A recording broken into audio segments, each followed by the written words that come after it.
ഇപ്പം എല്ലാവരും ഈ കോണ്ടന്റിന്റെ പുറകെയാണ് ഇപ്പം എല്ലാവരും പോയിക്കൊണ്ടിരിക്കുന്നത്. അതിൽ നിന്ന് എങ്ങനെ റീച്ച് കിട്ടാം, ലൈക്സ് കിട്ടാം, അതിൽ നിന്ന് എങ്ങനെ പൈസ ഉണ്ടാക്കാം എന്നുള്ളത്. അതിനൊരു ഉദാഹരണമാണ് ഇപ്പോൾ റീസെൻ്റ്ലി നടന്ന ഒരു ബസ്സിൻ്റെ ഒരു കേസ്.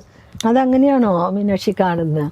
ബസ്സിൽ നടന്നൊരു ഇവന്റ് കോണ്ടന്റ് ക്രിയേഷന്റെ ഭാഗമായിട്ടാണോ അങ്ങനെ കാണുന്നുണ്ടോ? അത് ഞാൻ പറയുക മനുഷ്യജീവിതം എല്ലാതും ഭയങ്കര എല്ലാ ഇമോഷൻസും. അപ്പോൾ ഒരാൾ മരിച്ചു കിടന്നാൽ പോലും അതിനെ എങ്ങനെ കോണ്ടന്റ് ഉണ്ടാക്കാം, വീണ് കിടക്കുന്ന ഒരാൾ ആദ്യം പിടിക്കുകയാണോ വേണ്ടത്, അതോ ഫോട്ടോ എടുത്ത് അത് റീച്ച് ഉണ്ടാക്കുകയാണോ, ഇങ്ങനെയുള്ള രീതിയിലേക്ക് അത്രയ്ക്കും പ്രകടനപരമായിട്ട് നമ്മൾ മാറിക്കഴിഞ്ഞിട്ടുണ്ട്. കാരണം എങ്ങനെങ്കിലും മനുഷ്യന് കണ്ടന്റ് ഉണ്ടാക്കാന്ന് പറഞ്ഞാൽ ഇതിനകത്ത് മണി കിട്ടുന്നുണ്ടെന്നുള്ളതും കൊണ്ട് മോണിറ്റൈസേഷൻ നടക്കുന്നു എന്നുള്ളതാണ്. അപ്പോൾ ഒരു പരിധി വരെയും അതിൻ്റെ ഒരു ഗ്രീഡ് ഉണ്ടാവാം.